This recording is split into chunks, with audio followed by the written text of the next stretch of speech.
আজকে বাংলাদেশের প্রতিটি গ্রামে, প্রতিটি বাজারে, প্রতিটি গঞ্জে, প্রতিটি শহরে ঈদের জামাত অনুষ্ঠিত হচ্ছে। আমরা জাতির পক্ষ থেকে জামাতে যারা যেখানে শরীক হয়েছেন তাদেরকে ঈদ মোবারক জানাচ্ছি। একটু জোরে বলেন, তারা যেন সবাই শুনতে পায়। যারা ঈদের জামাতে শরীক খাবার সুযোগ পান নাই তাদেরকেও আমরা ঈদ মোবারক জানাচ্ছি, সেটাও জোরে ঈদ মোবারক। আমাদের মা বোনেরা, মহিলারা যারা ঘরে আছেন তাদেরকেও আমরা জাতির পক্ষ থেকে ঈদ মোবারক জানাচ্ছি। আমাদের প্রবাসী শ্রমিকরা যারা বিদেশে আছে,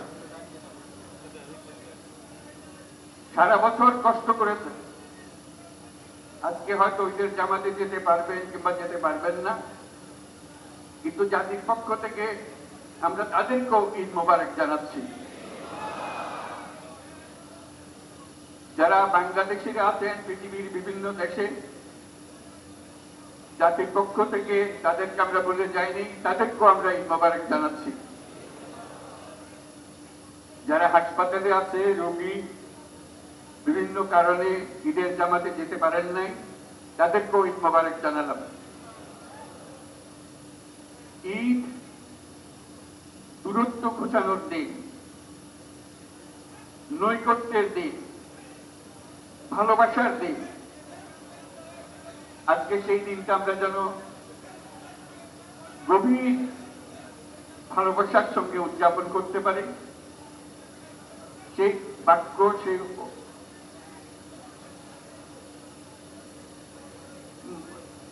মেসেজ আমরা যেন সবার কাছে পৌঁছে দিতে পারি।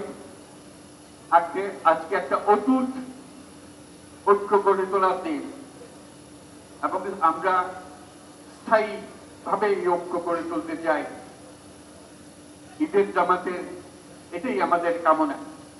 ভিশনের ফুলঝুরি মেগা অফারে ফ্রি কিনলেই পাচ্ছেন 16 পিসের আকর্ষণীয় গিফট বক্স একদম ফ্রি। আজকে মোনাজাত হবে, মোনাজাতে আমরা অবশ্যই যেন স্মরণ করি, আল্লাহর কাছে প্রার্থনা করি